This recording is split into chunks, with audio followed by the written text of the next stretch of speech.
Donc bonjour à tous, ici c'est Jean-Jean, alias Jean-Jean la bricole, et sur cette chaîne on parle crypto-monnaie, et ma spécialité c'est le minage de crypto-monnaie. Et depuis quelques temps, c'est aussi les masternodes. Voilà, donc l'actualité et la fin du minage profitable m'a amené à me diversifier, et c'est pas pour me déplaire. Voilà. Donc aujourd'hui je voulais vous faire une petite vidéo pour vous reparler en fait des valeurs socles de mon portefeuille. Voilà. J'ai regardé, je voulais vous faire une petite rétrospective sur l'année et je me suis rendu compte que il y a quasiment un an, jour pour jour, donc le 18 décembre 2021, je vous avais fait une vidéo pour vous parler des 5 cryptos qui sont à mes yeux les plus importantes qu'il faut à mon sens avoir en portefeuille. Voilà. Alors je vous conseille pas du tout d'investir, hein, c'est pas du tout un conseil en investissement. En tout cas, moi, dans ma diversification des coins, c'est ce que j'ai fait et c'est ce que j'ai appliqué. Voilà. Encore une fois, je vous raconte ma vie, mon histoire avec les cryptos. D'ailleurs, j'en profite, vous pouvez revoir mon petit Frankenrig avec sa petite tente, donc il me manque un petit peu, hein, je dois vous dire, mais bon, c'est pas mal aussi de récupérer de la place. Voilà. Alors, dans le top, donc les 5 cryptos les plus importantes, j'avais listé en fait en première place le Bitcoin et je continue à le garder en première place.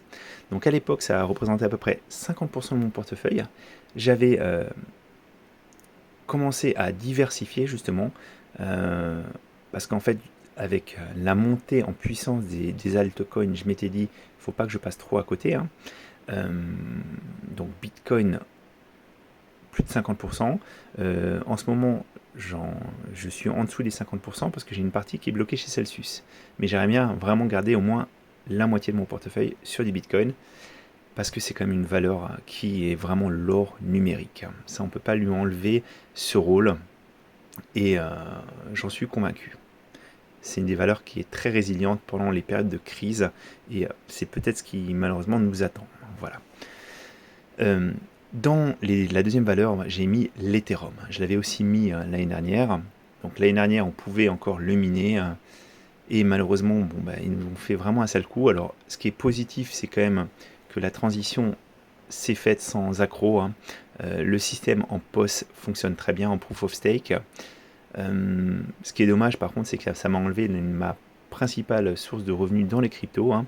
Et du coup, j'ai dû faire quelques petits changements, quelques petits ajustements aussi. Mais bon, je tiens à en garder en portefeuille. J'en ai miné pendant très longtemps, donc voilà. Troisième valeur, c'est le BNB de Binance.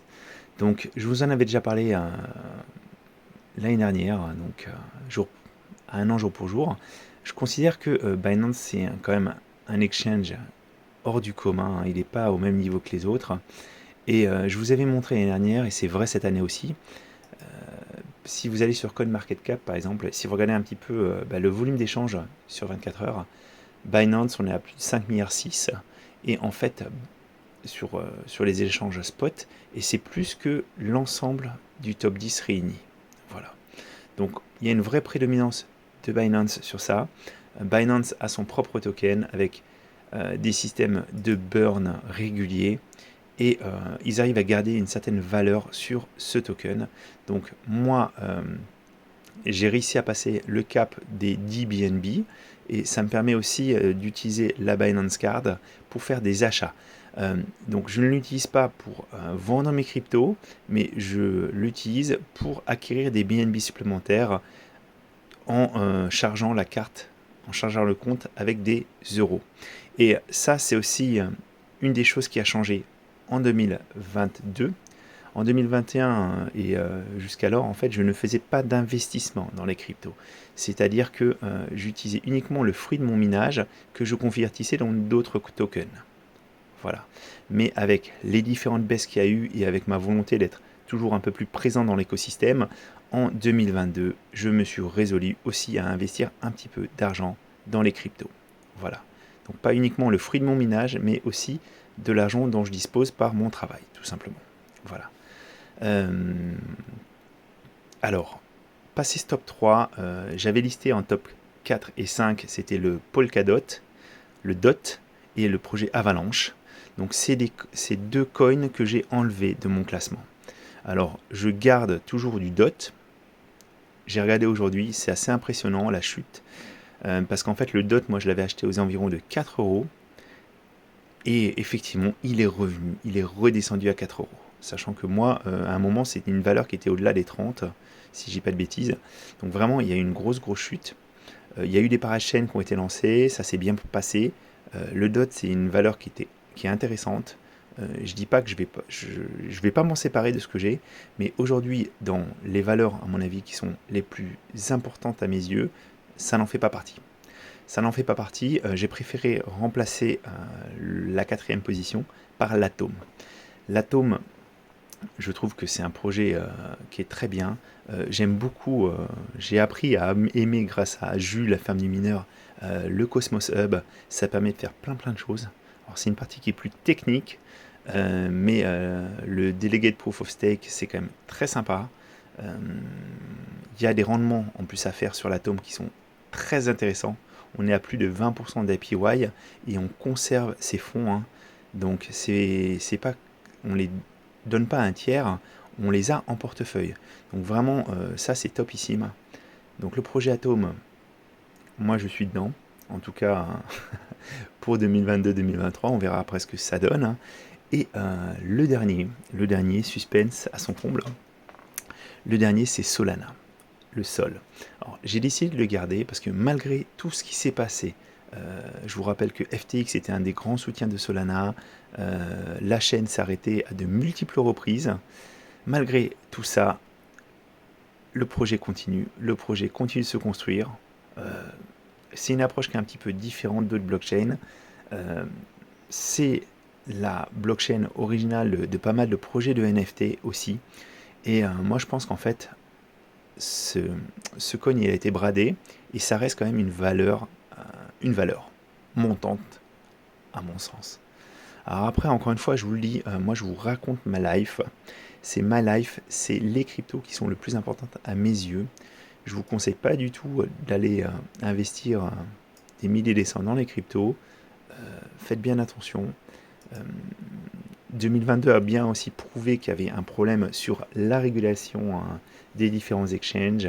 C'est un jeu qui est dangereux.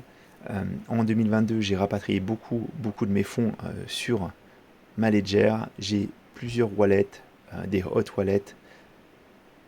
Ça permet de diversifier aussi le risque à ce niveau-là. Alors là, je vous ai parlé des 5 cryptos qui en quoi consiste mon socle de portefeuille, hein. Mais bien sûr, il y a des projets auxquels je crois aussi. Et ça, je vous ferai une autre vidéo pour vous en parler des projets dans lesquels j'investis.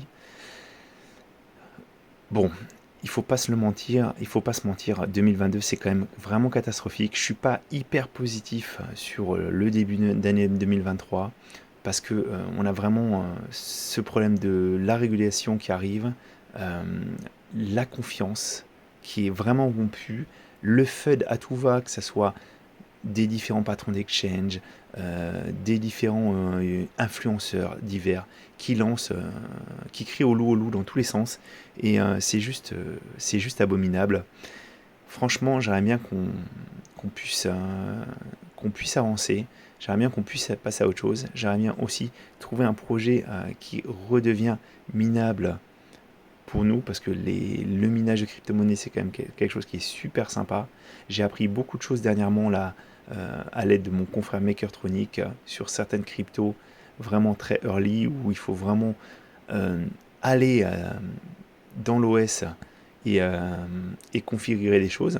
Donc ça, c'était vraiment sympa aussi.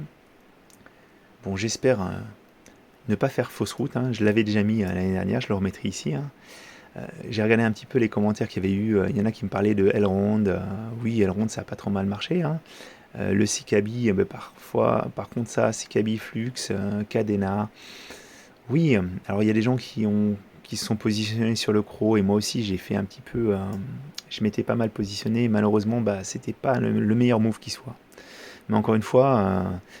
On m'aurait dit qu'il allait avoir FTX, on m'aurait dit qu'il allait avoir toutes ces galères en 2022. J'aurais pas cru les gens.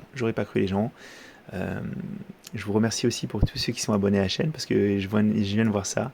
il manque plus grand-chose pour les 10 000 abonnés. Donc maintenant, on est à 14 700, donc c'est vraiment super. Merci, merci en tout cas pour votre soutien. Et puis j'ai surtout hâte de rencontrer pas mal d'entre vous, j'espère, au Crypto XR là, au mois de janvier.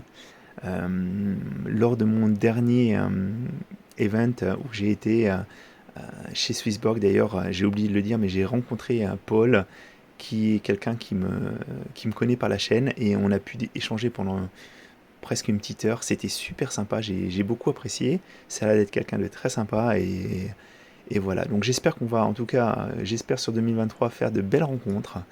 J'espère aussi qu'on va retrouver un petit peu de sens. Il y avait des distorsions, il y avait des choses qui n'allaient pas, mais c'est dommage de mettre tout le monde dans le même panier. C'est dommage qu'il y ait vraiment cette ambiance un peu délétère actuellement. Et franchement, j'espère qu'on va avoir de bonnes nouvelles, hein. Moi, je nous veux des bonnes nouvelles pour 2023. Et, et puis pas une dominance ultra du Bitcoin. Je veux aussi que les autres altcoins, j'aimerais en tout cas que les autres altcoins puissent performer et qu'on ait de bonnes surprises aussi, hein. Voilà. Donc c'était Jean-Jean, et je vous dis à tous à très bientôt, et au 18 décembre 2023 alors, pour une petite rétrospective de 2022.